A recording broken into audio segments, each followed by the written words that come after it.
If you don't have a game where people can play along, you don't have a game. Let's face it. People love to play games. People love to see people win.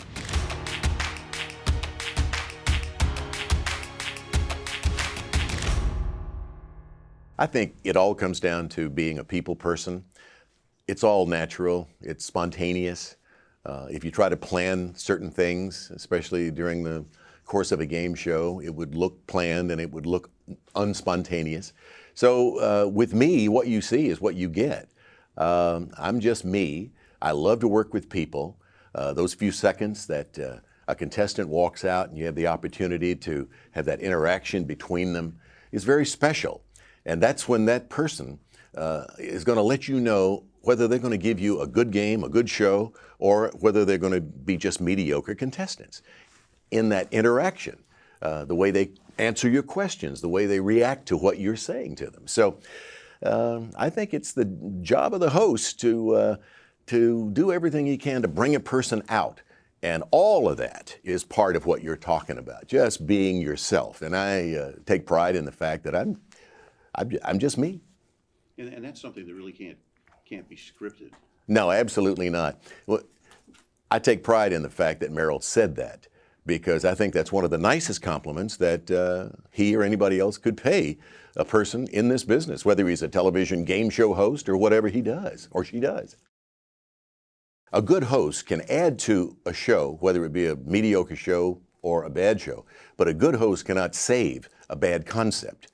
So I've had both experiences. I've had good shows, I've had great shows, I think, and I've had some pretty bad concepts to work with. And I think it's good. It's a good experience to go through all of those different phases of a game show in the game show world, because you know pretty fast. You know when you start doing run-throughs, especially when you get to the pilot stage. If that pilot doesn't come out smelling like a rose, you know you've got a tough road ahead. The gentleman who has more shows than me is my idol, and his name, of course, is Bill Cullen. Bill was the best. He had a great sense of humor. He had style. He had panache. He had everything. He had so much talent in his little finger than most of us have in our hands. You know, it all came natural to Bill, and Bill didn't have an easy life. But boy, when he walked out on that stage, or when he came out on that stage, because as you know, he was crippled, most of the time he worked on a stool. But on Price is Right or wherever, whatever game show it was, he just glowed. He was the best. I don't think, it's my opinion, which as Wayne Newton says, I do respect, but I take Bill Cullen, I put him at the top of everybody. Well, I was lucky. See, as a producer with my late partner, Bill Hillier, I hosted a lot of my own shows, so I hired myself. So that helped me get up to 19. But I did that simply because I felt I had a compassion for the shows that we were doing at the time, and I felt like I could do them as well or better than anybody else at that moment for what we were doing. So that's why I hosted a bunch of shows that we produced.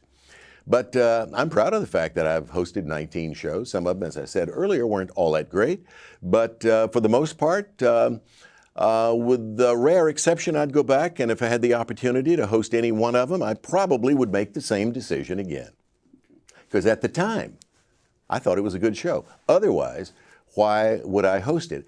I can truthfully say, without fear of contradiction, I don't believe I ever hosted a show or accepted a show to host simply for the remuneration involved, because that makes you look bad. If you take a show that is not a good show, it's not going to make you look good. You're not going to come off looking like you want to look.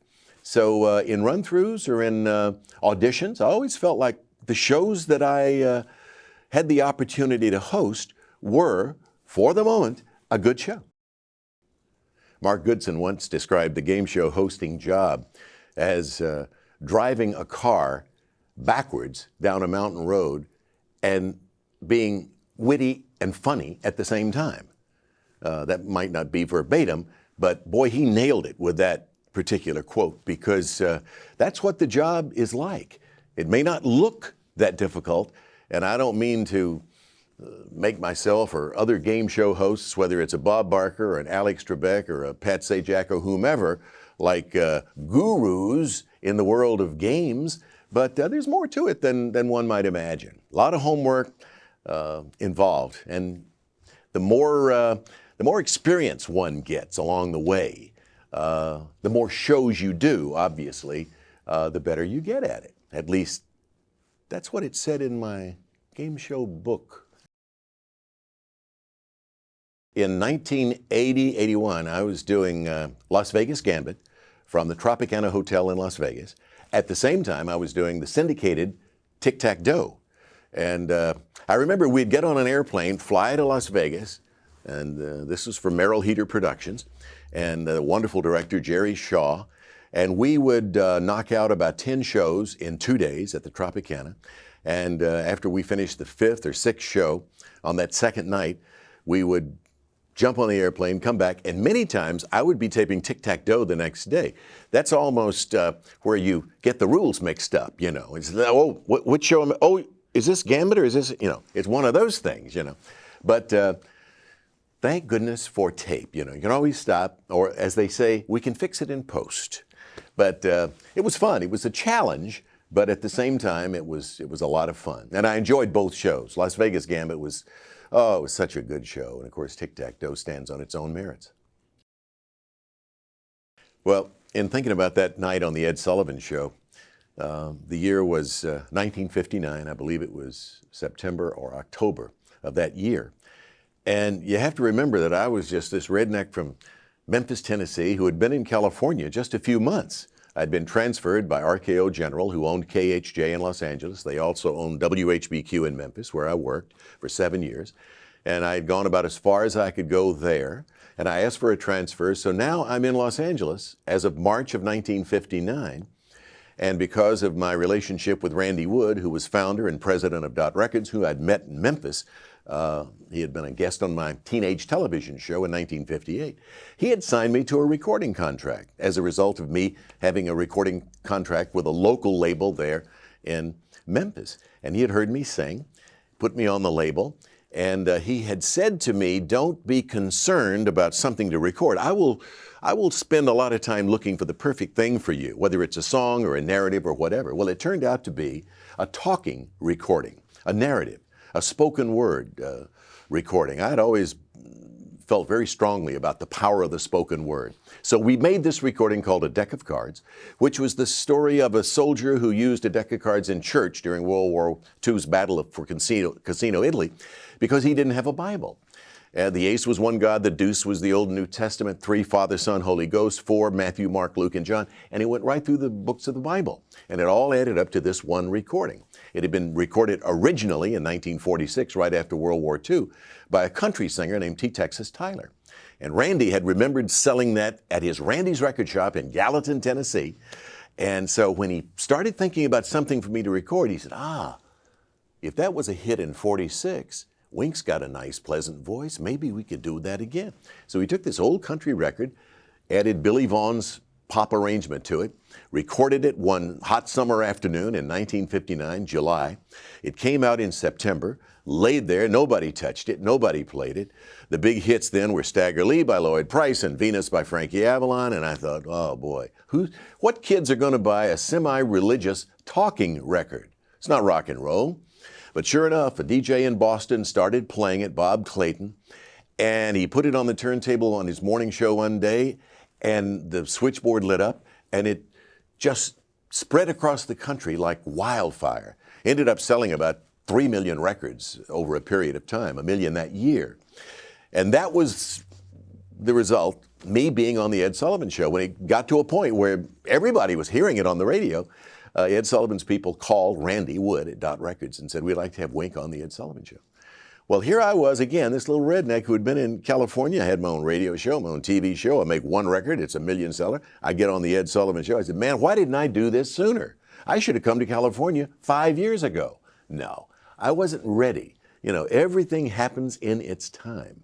And that was a perfect example of how one can be in the right place at the right time. I was on the Ed Sullivan Show that night, and it really and truly was like an out-of-body experience.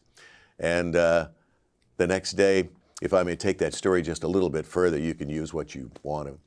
The next day, since I was in New York, Mickey Addy, who was the New York rep for Dot Records, took me around to the radio stations. You know, we went to do the promotion, you know, as record artists do. And I remember going into the record library of WINS, W-I-N-S in New York, and they were the big one of the big music stations. And I walk in the record library, and they all greet me. You know, oh, boy, you were great last night, blah, blah, blah. In behind me, in about 10 minutes, walks Tony Bennett. Now, Tony Bennett was a guy that I had admired from afar for years. When I was 17 years old, I was playing Because of You by Tony Bennett on a little 250-watt radio station in my hometown, Jackson, Tennessee, my first year in radio. Fade to black and come up on 1959. It's October. I'm in the WINS record library, and in walks Tony Bennett. But that's not the end of it. He walks up to me and says, Wink, shakes my hand, saw you on the Sullivan Show last night. You were great. Love your record. Well, as you can tell, I am relaying that story now just like it was yesterday. Another out-of-body experience. You know, those are things in life that you never, never forget. Well, that afternoon, when we were rehearsing for the Sullivan Show, to my knowledge, at least I got the impression, nobody had ever requested cue cards. Now, my memory in high school was never the greatest. You know, I could study, but I could never really memorize. I could never be an actor because I can't memorize lines. And so I was having trouble, you know, rehearsing the words to Decca. It's pretty lengthy narrative. It runs about 4 minutes, and it's all talk. And so, to make a long story short, they had to go out and get some cue cards, and because we did it live that night to the east, and of course tape for the west. But I did it live, and I was nervous. I mean, I can't recall ever in my life being as nervous as I was that night, just before I walked out on the stage and was introduced by this man who, as a kid disc jockey in Memphis, even before I graduated high school, we used to watch Ed Sullivan's Toast of the Town in my hometown. And all of a sudden, I'm on the stage, which is now occupied by David Letterman. I'm on Ed Sullivan's stage, where the jugglers have been, where all the great comics have been, where all the great superstars have performed. And it really and truly was something really special. I remember that night that the first act on the show was Della Reese. That was the first time I'd ever met Della Reese, and I had played her record and that reminds me, when I was a DJ in Memphis. And now she had this big hit called Don't You Know.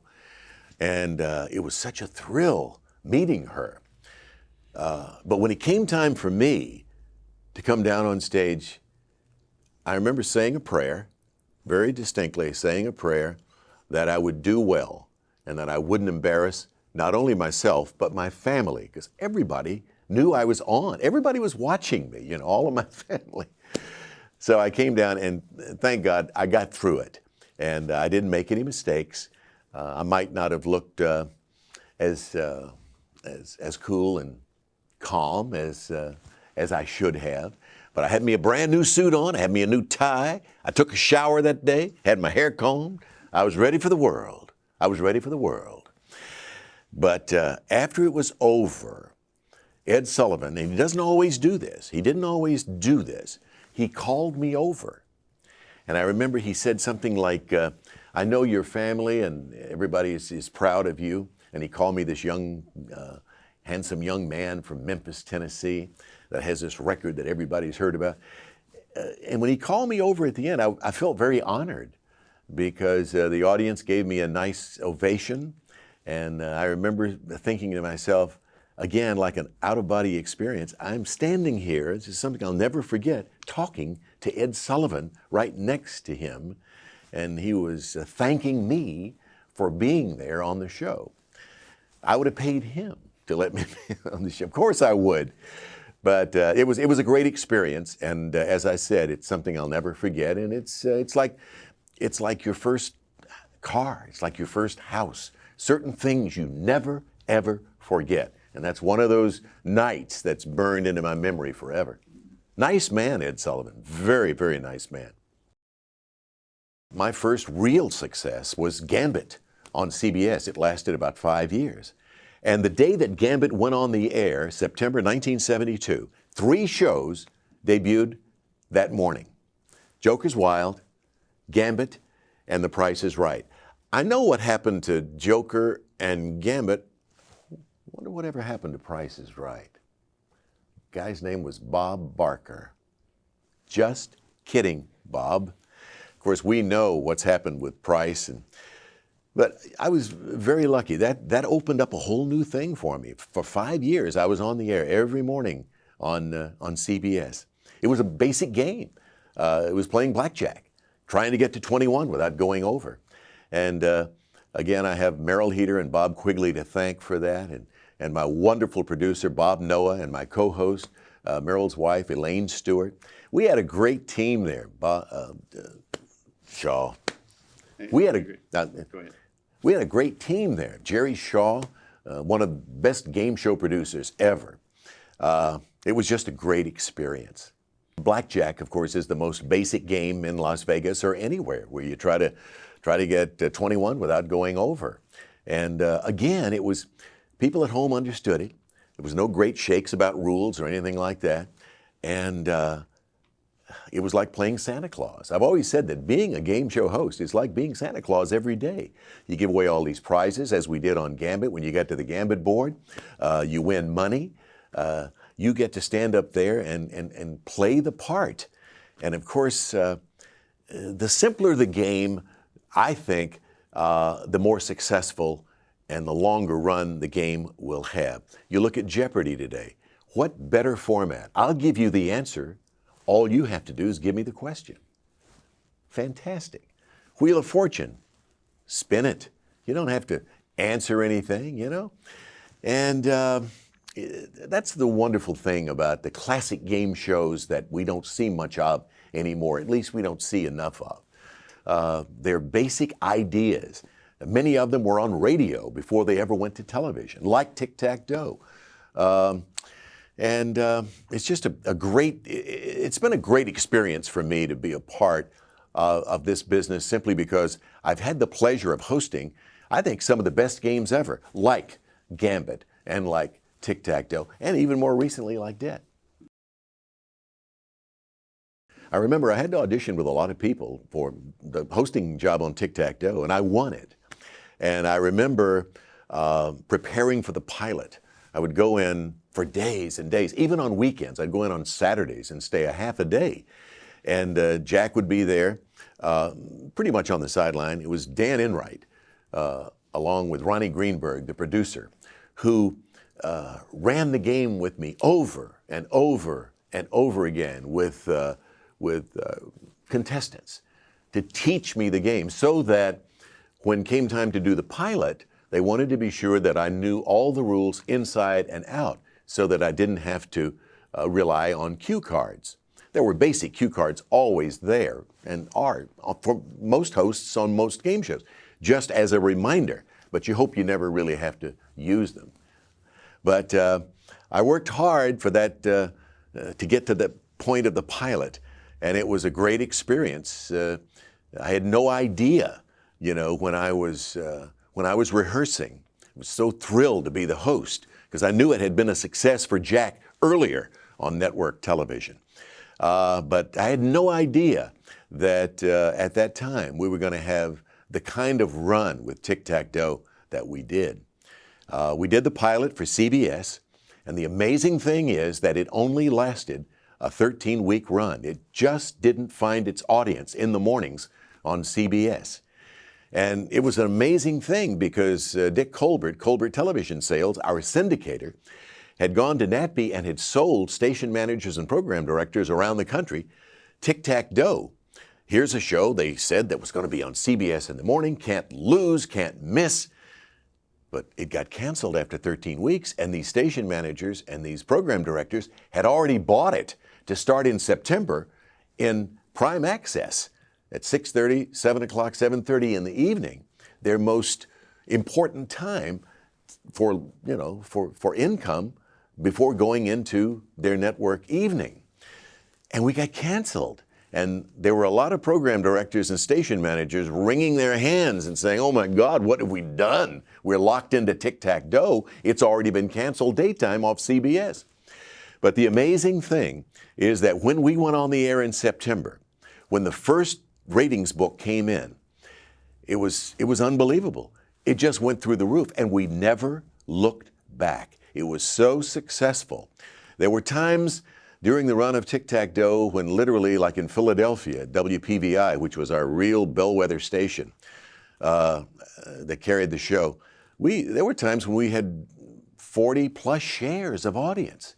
It seemed like everybody was watching Tic Tac Dough. And of course, in that initial season when Tom McKee came on and was on for 48 straight days, I mean, Tic Tac Dough was the conversation around the water cooler every day. And it was, again, an experience for me that I'll never forget. And I was with the show for about 8 years before I left to go on to do my own show with Merv Griffin and King World called Headline Chasers. Tic Tac Dough was great for my career. Most people to this day know me from Tic Tac Dough. And it's the greatest thing that happened to me. It just opened up my career. And I have Jack Barry and Dan Enright to thank. I have a great group of guys and girls who worked with me. We had a great team. And it was just a great time for classic television game shows. People to this day remember Tic Tac Dough.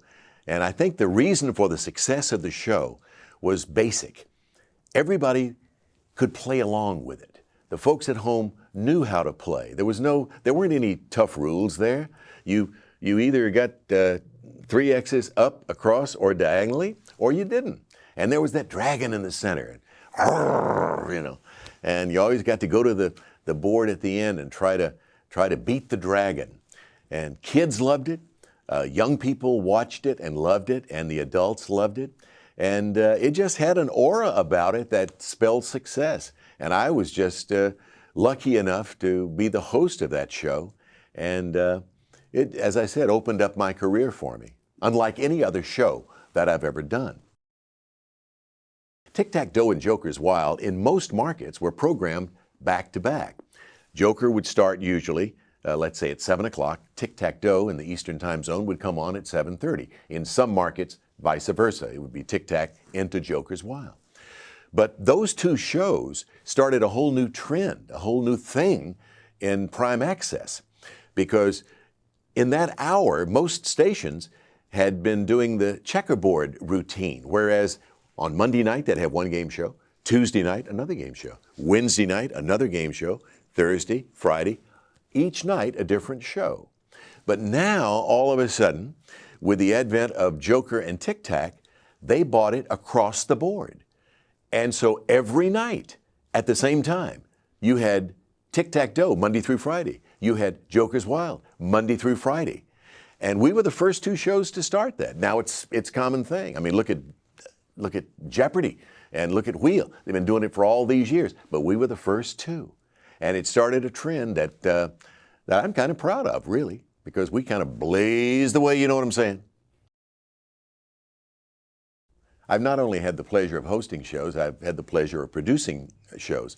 And my late partner, Bill Hillier, and I had a company called Martindale Hillier. And there was a period of time when the Family Channel, when it was owned by Pat Robertson, wanted to do a game show block in the daytime. And they ended up building that entire block of shows around Trivial Pursuit, which we got the rights to do for television. And at that time, around Trivial Pursuit, we were doing Shuffle, Boggle, and Jumble. And because it was my company, I said, why don't I hire me? But seriously, I knew the games backwards and forwards, and for production reasons and for financial reasons, I ended up hosting all of these shows. And I think, stand to be corrected, but I believe I'm the only host who ever hosted that many shows in 1 year. In 1970, I was hosting a new show on NBC that fortunately, as we say in the biz, never found its audience. That's another way of saying it wasn't very successful. But it was called Words and Music. And it seemed like every time we came in to tape new shows, all the rules were changed. Maybe that was part of the problem. But also that year, I was doing Can You Top This? in 1970. That was a show for syndication. It was owned by the late Maury Amsterdam. Wonderful show. And again, one of those shows that had its beginning years before on radio, had been an enormous success. It was a show that I hosted, and then we had a home viewer joke teller. And that was Richard Dawson before he ever started doing Family Feud. And he would tell a home viewer's joke, and then a panel of professionals like Danny Thomas, Milton Berle, gosh, you name it. We had all, Jack Benny, they all were on this show because Maury could get all of these great comedians to come on. And they would tell a joke in that same category and try to top the home viewer's joke. And we had an applause meter and all that. It was a wonderful show. I think it had a run of a couple of years. I don't know why it didn't last longer, because I guess it's just wrong for its time. You never know why a show doesn't catch on at a particular time in game show history. But the fact of the matter is, I got to do 2 that year, and I don't think that had ever happened before. The first time I had the opportunity to work with celebrities, and I worked with a lot of different celebrities, was on What's This Song at NBC, which was my first network game show. And by the way, I might mention I wasn't Wink Martindale then. I became Win Martindale. They knocked the K off because they thought that Wink was a little juvenile sounding. You know, that's what the big executives in New York get paid for, making the big decisions. So for a year on NBC, I was Win Martindale. And the show lasted a year, and I got to work with a lot of celebrities. I could sit here and name Phyllis Diller, Jack Jones, the late Gene Pitney, Lauren Green, Beverly Garland. I could go on and on and on. And it was my first exposure to working with these people, these icons in the world of entertainment. And every tape date for What's This Song was like a dream to me, because I got to work and actually interview these people. And I got to listen to them sing, because on What's This Song, it was sort of, it wasn't named that tune, but it was in that category of shows. You know, you had to identify a song by the band that was played live in the studio, and then that partner of that celebrity had to sing the first 2 lines of the chorus verbatim. Well, it was fun. It was a fun show, and you got to see a different side of the celebrity. And what was good for me in working with celebrities then, it prepared me to work with celebrities later on other shows, on other game shows. I became more at home with them, and I learned how to interview them and be at home with them. I found that they just like regular folks, you know. I mean, you can be starstruck, as I was in those days. I mean, we're talking about 1965, 66. And I was still, you know, pretty new out of Memphis, Tennessee. And to see these different stars on this show really and truly was quite an adventure for me. But it was a wonderful experience, and prepared me for later shows with celebrities. When you're doing a game show that features celebrities, it's really not that much different from working with pedestrians or regular contestants. You know, we're dealing with people, and we're dealing with personalities, and you want to get the best out of those personalities that you can, whether it's a pedestrian or a celebrity, to give you a good show. So outside of the star, quote unquote, element for the home viewer, and out of the aside from the fact that I get to work with a star, which is a lot of fun, it's pretty much the same, whether you're dealing with celebrities or no celebrities. And I've done both on several occasions. So it's fun either way. Oh, Allen Ludden. Wow, what a nice man.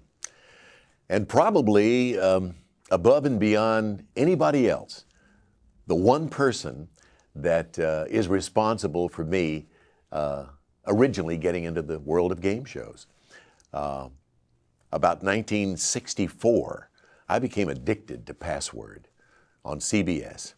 I was doing a DJ show on KFWB radio in the mornings, and I would get off the air at 9 o'clock, go downstairs, have my breakfast. I would plan my day to be home back out in Pasadena, Arcadia, California, in time to watch Password.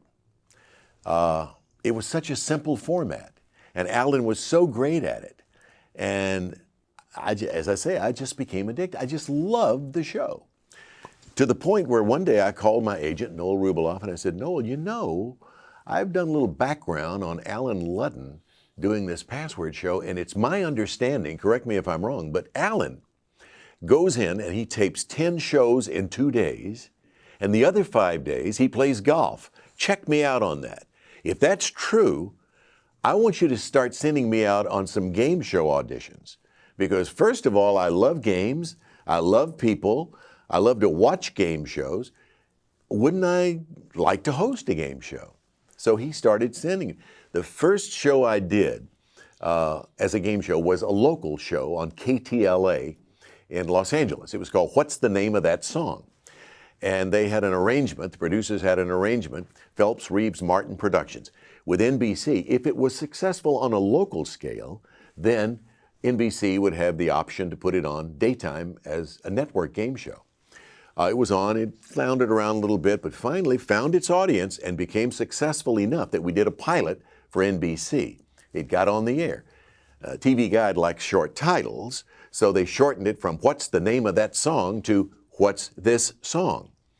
And that's when I became Wen Martindale. But as a result of loving Password and what Allen Ludden did on that show, that's what got me started in the world of game shows. Otherwise, had I not watched Password, maybe I would have gotten into game shows. I don't know. I've often thought, too, that had I known where sports were going in television in this day and age, I loved sports. I'm still a jock. I love baseball, football, all that. And I played football when I was in high school. At least I tried to play football. I wasn't very good. But I used to call play-by-play football in my hometown. And I've often thought, had I not gotten into game shows and had I known sports were going into the direction they are today, I think perhaps I would have been a sports announcer. Well, it was such a simple game. And the people at home just loved it. The ratings were phenomenal for Goodson Todman for years. And, they gave you a little word, and you tried to convey that word to your partner. That's all it was. How much simpler can a format be? But it was compelling. It was entertaining. And I've often said that if you give me a show that's compelling and entertaining, and I'll give you a winner. And that's what Allen Ludden gave us. With his winning personality, with his style, he was professorial in his attitude. I think he was a college teacher years ago. He did GE College Bowl. I remember watching him on that as a youngster. He was so good at that. And he just flowed into the game show world and made it look so easy. And the game, it's a classic. You name the top 5 games of all time, and I defy you not to include Password as a classic in the top 5. I think Chuck Barris was a genius. He came into the game show world at the perfect time for the type of show that he was producing. The Newlywed Game, again, a classic. Like it or not like it. It was classic. And Bob Eubanks was the perfect host. He was the quintessential host for that show. Nobody has ever been able to host that show beyond Bob, because he was perfect for it. Dating Game, Jim Lang, on the heels of Newlywed Game, enormously successful. Again, radio show to television. Arlene Francis, Blind Date on radio, became the Dating Game on television. So Chuck, in the palm of his hand, had the feel of the audience in the 1960s. Everything he produced got on ABC, it seemed. And so many of those shows were successful. Some weren't, some were. I got lucky with a show when he came to me and wanted me to host a show called Dream Girl 67. I'll give you two guesses, and the first one won't count, about what year that show was on the air.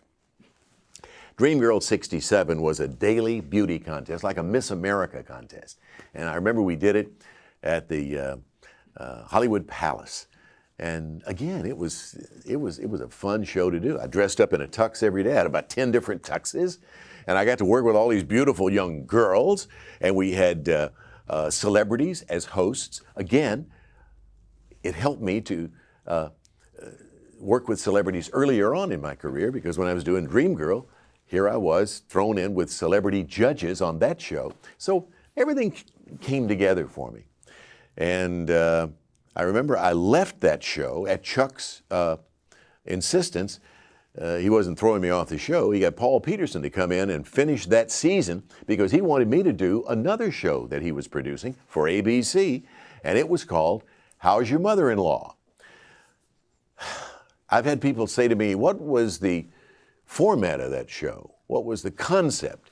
And I've laughingly said, and this may not be totally true, but I said there was no concept. That was the problem. It wasn't all that great an idea. But we did a terrific pilot. It was God Country, Mom and Apple Pie. It was red, white, and blue. You know, three mothers-in-law with a professional comedian as their quote-unquote attorney.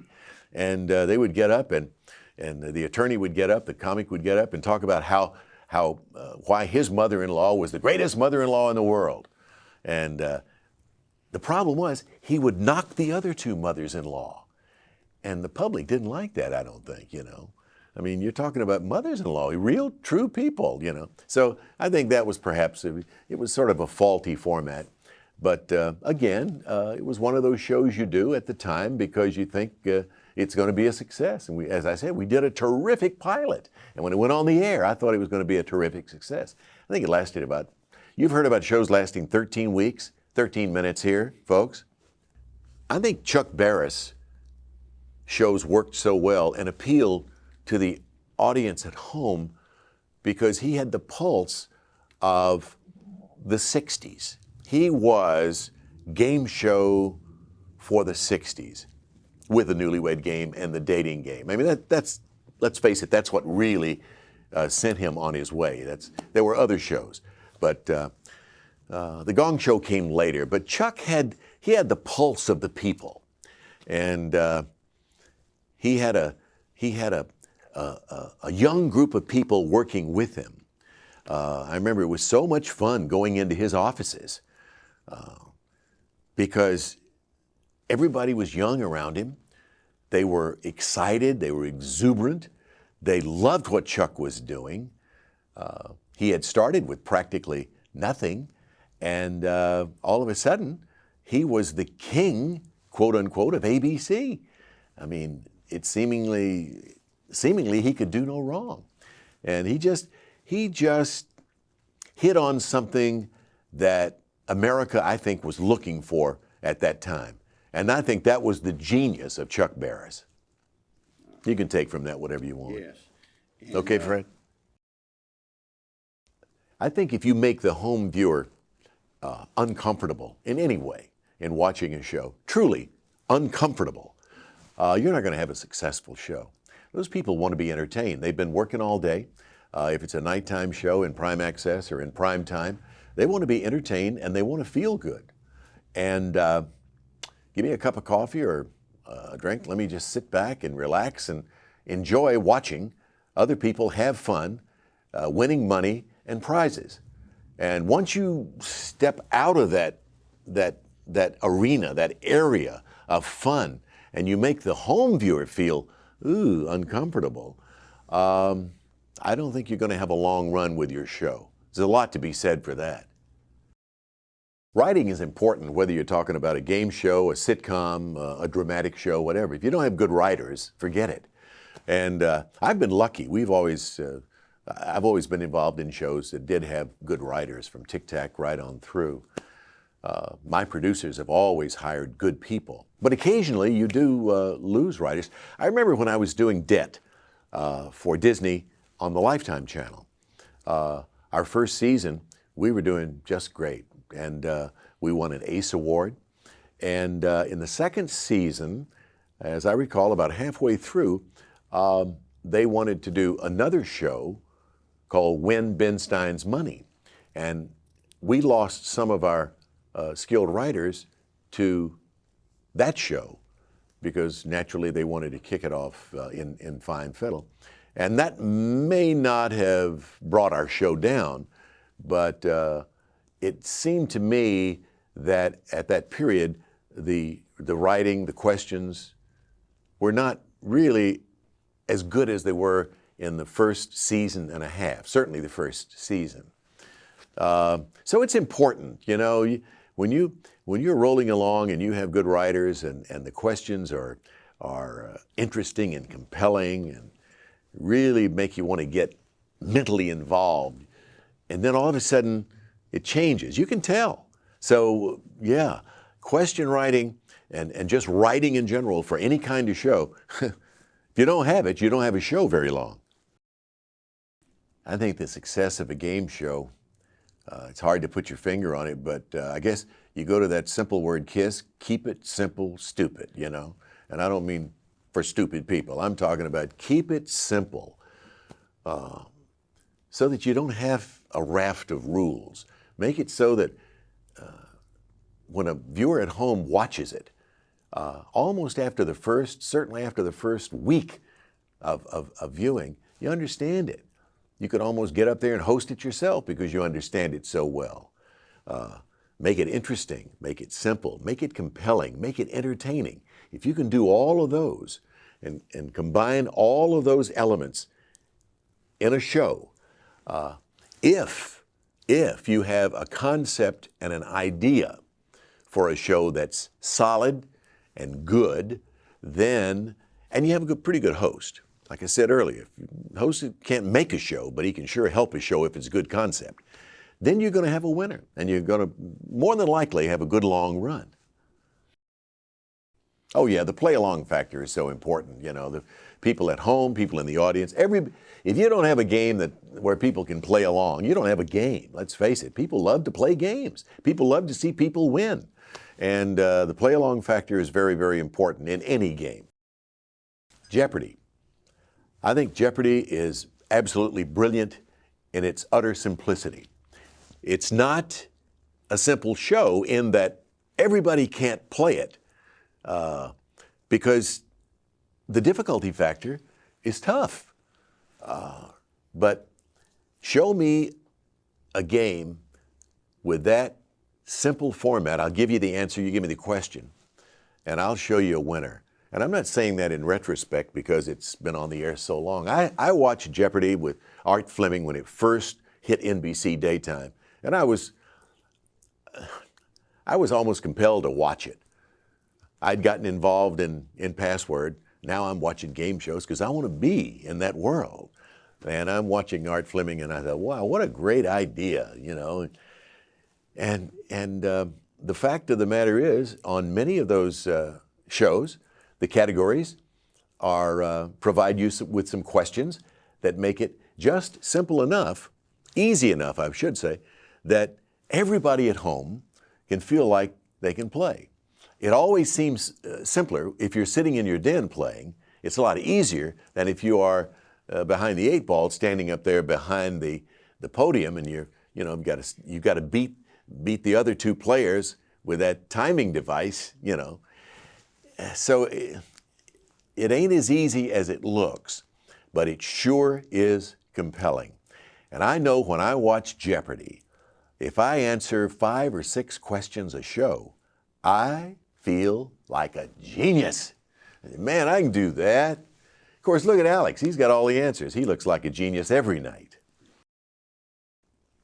I was standing in the kitchen one morning reading the paper, as I do to this day, every day. And it just came to me one day, you know, I was looking at headlines and I thought, I was watching Wheel of Fortune every day. Maybe a little of that was in the back of my mind, but I thought, what if you took some of the words or some of the letters out of these headlines? Is there a game show there? And I started playing around with it and played around with it for months, where you tried to fill in headlines of the past and present from a series of clues. And one thing led to another. We developed it, and stood it up and showed it to Merv Griffin and King World. They loved it and they bought it, and it went on the air in 1985. And unfortunately, it was only on the air for a year. We did it at Merv Studios. But I remember Merv sitting on the side of my chair in his office the day that we did the demonstration of the game. And he turned it off. I had committed it to a videotape, and he turned it off in the middle. And he came over and he sat down and he looked at me eyeball to eyeball and he said, "This is not just a show. This is a very important show." Only Merv can talk like that. I'm trying to talk like Merv Griffin. But we all thought we had a real winner there, but for whatever reason, maybe it was too difficult, taking headlines and filling in those headlines from a series of clues. And I thought it was compelling and interesting, and I thought we had a real winner, but it went by the by. And I still think that one day somebody will bring that one back and it'll be a winner all over again. It could very well be that it was just too cerebral. I don't know whether people keep up with the headlines in the daily papers like they used to. I know that so many people are going more and more to the internet and to television news and radio news to get their daily news. So maybe to see those headlines in game show form was not as interesting, not as compelling as I had originally thought. I don't know. Well, let's face it, Merv's a terrific businessman, and it doesn't hurt the fact that he's a genius. Merv Griffin is, I would say, is a one of a kind in the world of business. I mean, look, he's an entrepreneur of the first order. He's been in so many different businesses. He's been so enormously successful. But I think that even Merv would agree that so much of his success in the beginning could be traced to his hosting and then later producing game shows, and the fact that he came up with the two longest running game shows aside from Price is Right in history. And I don't know, I'd have to do the math on this, but perhaps they are the longest running shows. Wheel of Fortune and Jeopardy. They're just fabulous shows because they are so people-oriented. Everybody can play it. And I don't know if in this day and age, if they went on the air today, whether they'd be as successful as they have become over the years. Probably so, but who knows? I think game shows are part of Americana. It's kind of like a sporting event. It's kind of like a football game or a baseball game. People love the competition. Whether you're a contestant, whether you're a player at home just watching, as a viewer, game shows were popular and successful as programming for radio in the late 30s and early 40s. Gosh, I grew up listening to the $64 question when I was a kid. $64, that was a big deal. Wow, now the runners make more than that an hour, for Pete's sakes. But just competition, competitive factor, entertaining. Game shows are not as expensive to produce as a movie for television or as a sitcom for television. So I don't know whether that enters into it or not. But people love them because they're just entertaining, and people can become involved. People can play the game, whether they're on the stage or whether they're watching at home. That's all I can say. The big money thing really started with Who Wants to Be a Millionaire? I mean, there was a chance to win $1 million. Now you got Deal or No Deal. But all of this big money game for television, but the big money games only started within the past 5 years. But there's always been that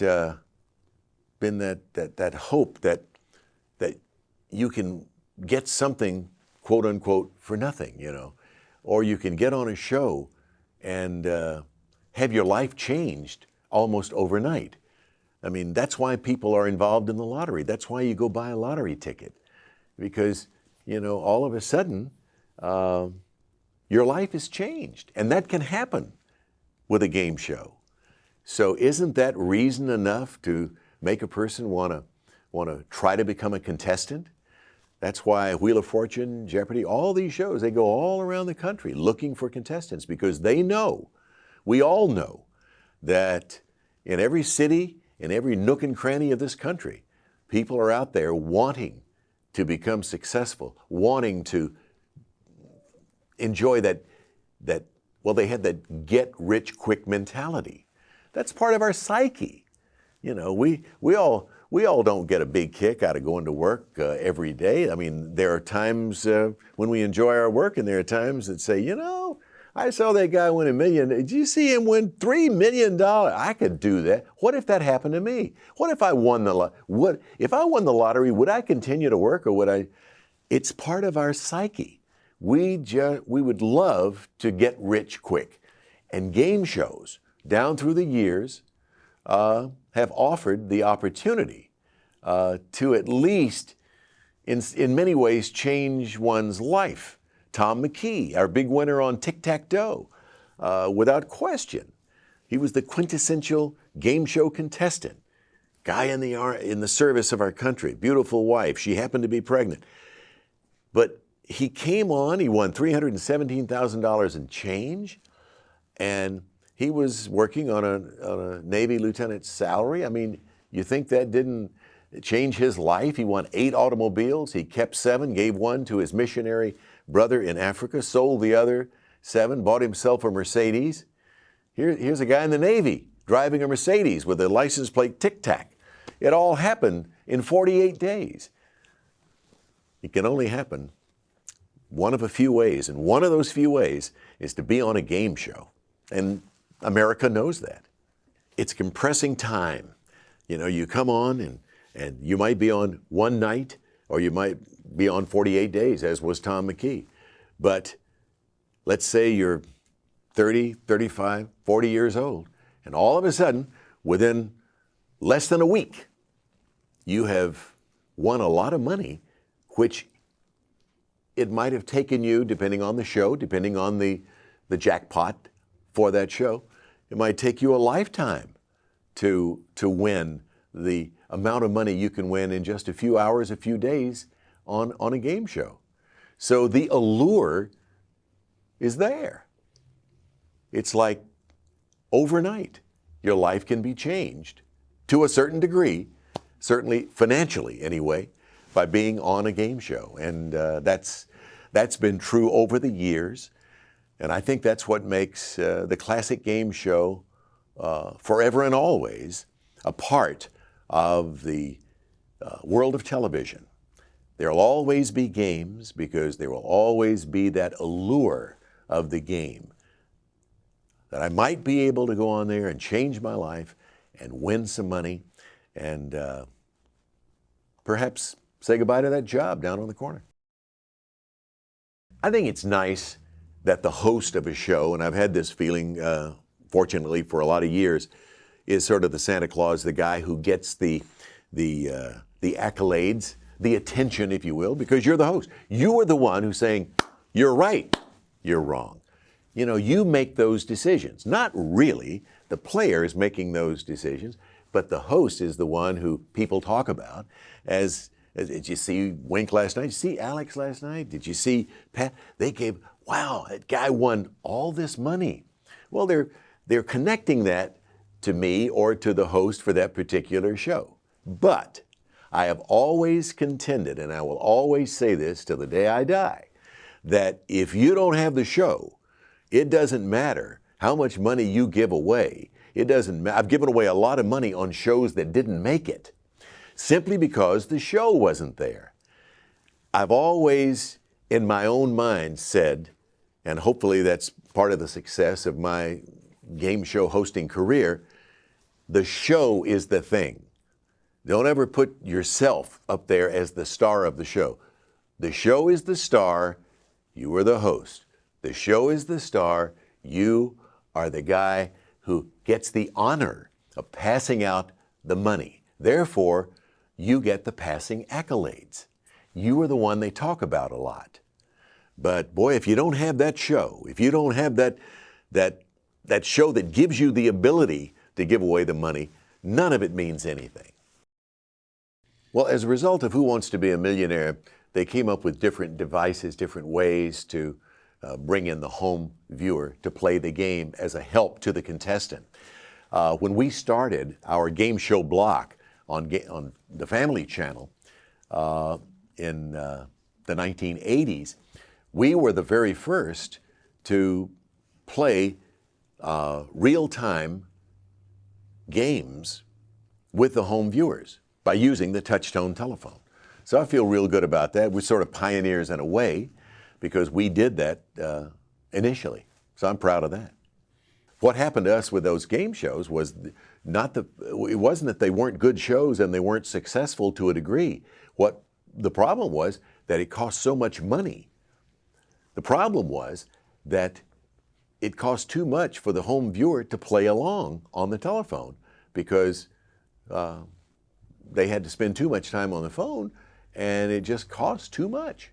And it cut down on the number of viewers playing the game. Danny Thomas is the icon of icons. My wife Sandy and I had the good fortune to know Danny real well. I got to know him, I guess, really well when, as a DJ at KMPC working for Gene Autry in Los Angeles, every year he would come in and do a radiothon with us for St. Jude's Children's Research Hospital in Memphis. And of course, that was his brainchild, that was his baby.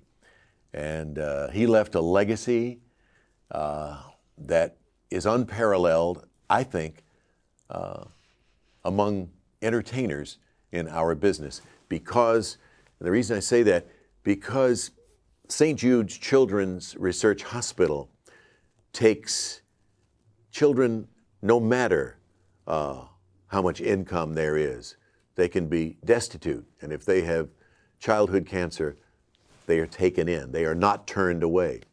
And the research that's done as a result of Danny's hospital in Memphis is shared with other hospitals around the world.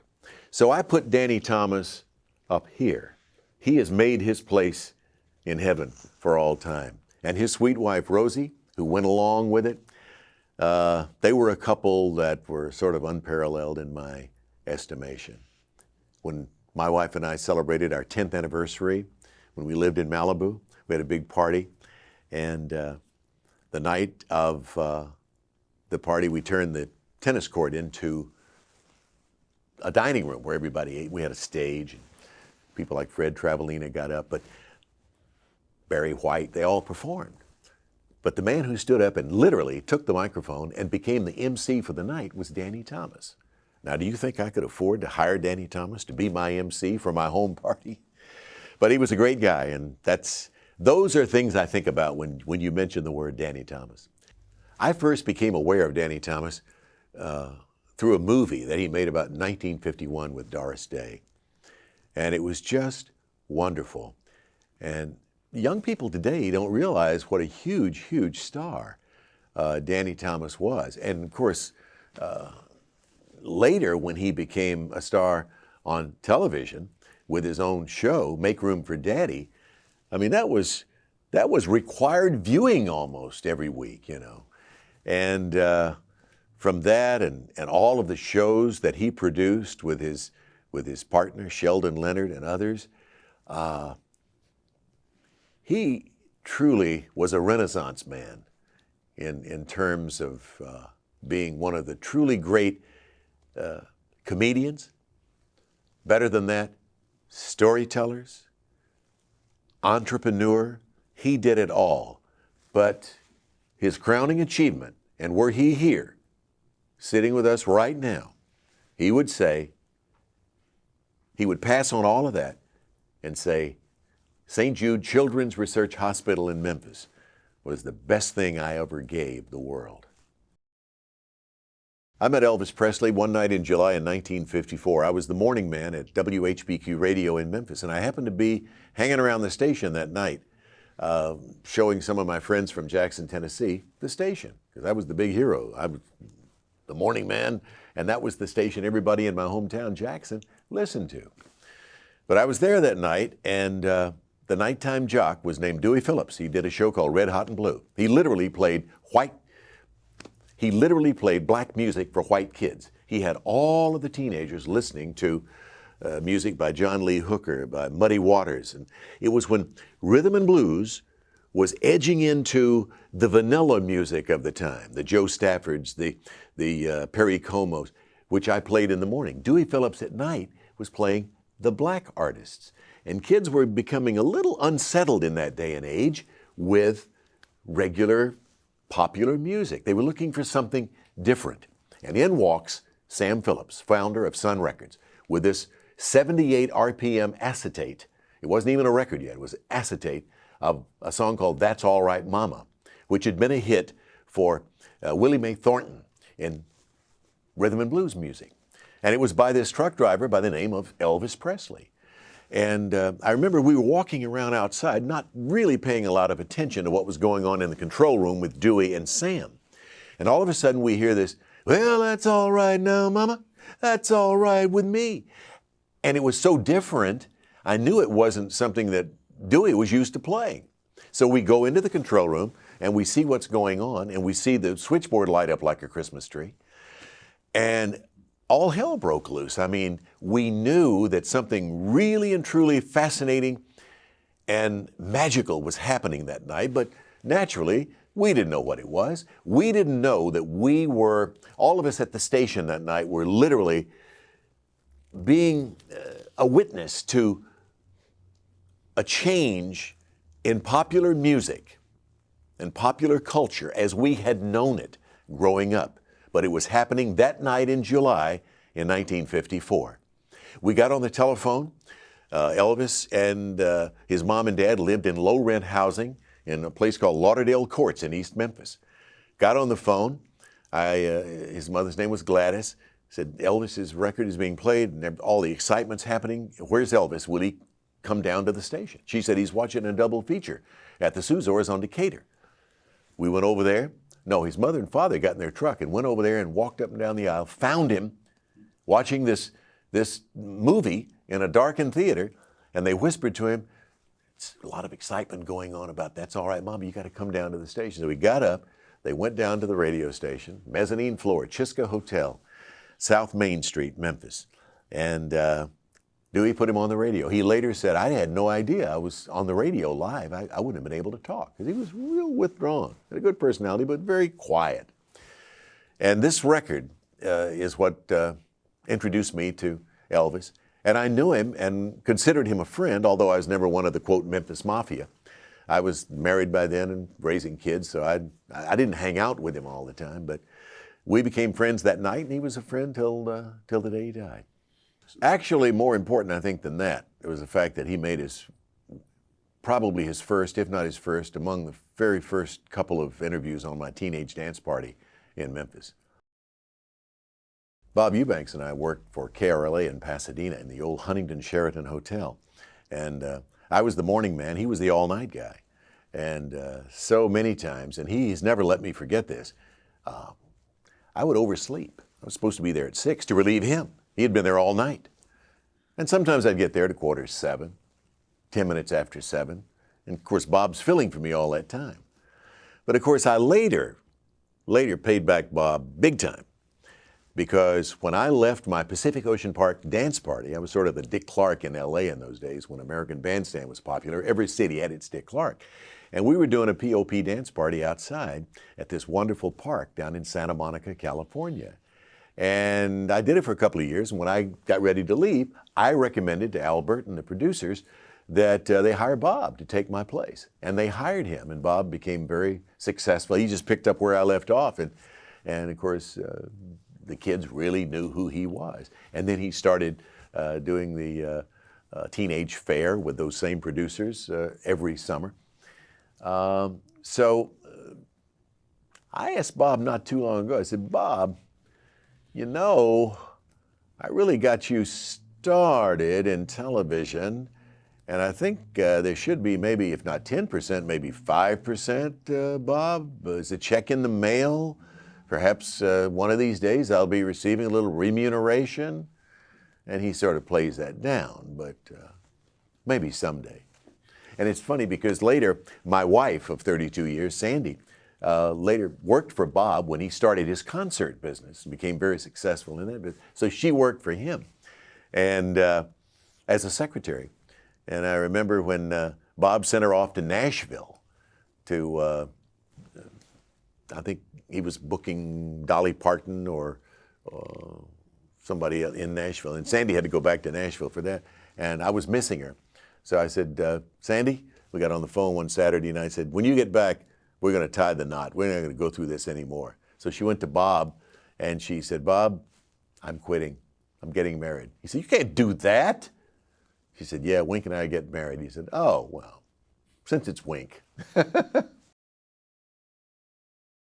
Gene Rayburn is a legend in our business for a lot of reasons. But the main reason is his ability as a host.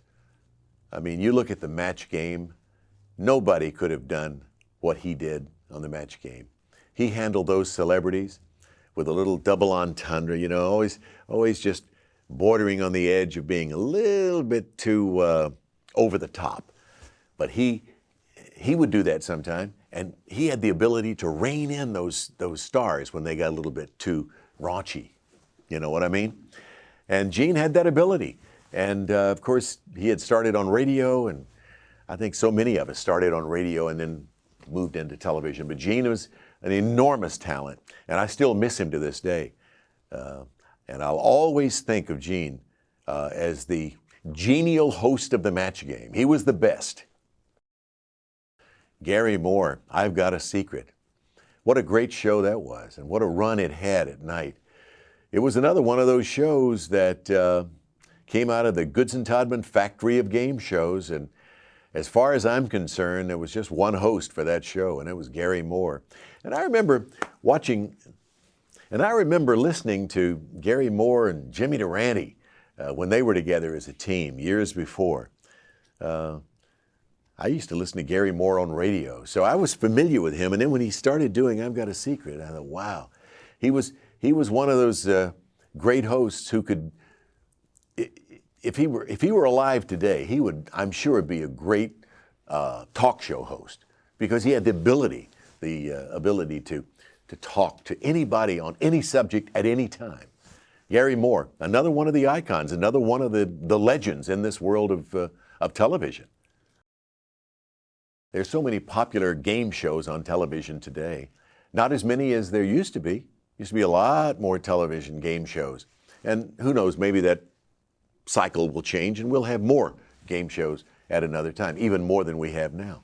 But they all started on radio. Without radio game shows, and I'm sure kids find this hard to believe today because they know radio for another reason, you know, music, period.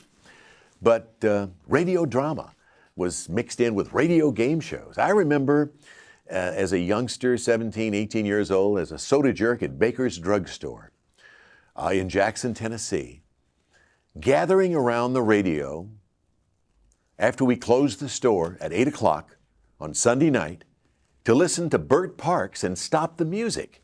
It was a game show that gave the home listener a chance to take part, because every week they had a mystery melody.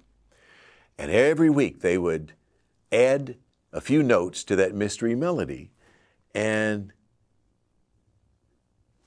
sooner or later, somebody at home that they would call would identify the mystery melody and win several hundred or several $1,000s. To my knowledge, in my way of thinking, that was, in my own mind, one of the, if not the first game show that I recall that really pulled me in and became so compelling that I wouldn't miss it. It was the talk around the water cooler every Monday morning. Stop the Music with Bert Parks on Sunday night, and the mystery melody. And it was just one of those shows that gave lie to the fact that one of these days, when television comes along, those radio shows are going to move into television. And indeed, that's exactly what happened. Radio pioneered the game show genre. And when television came along, it just became natural that game shows on radio became popular on television.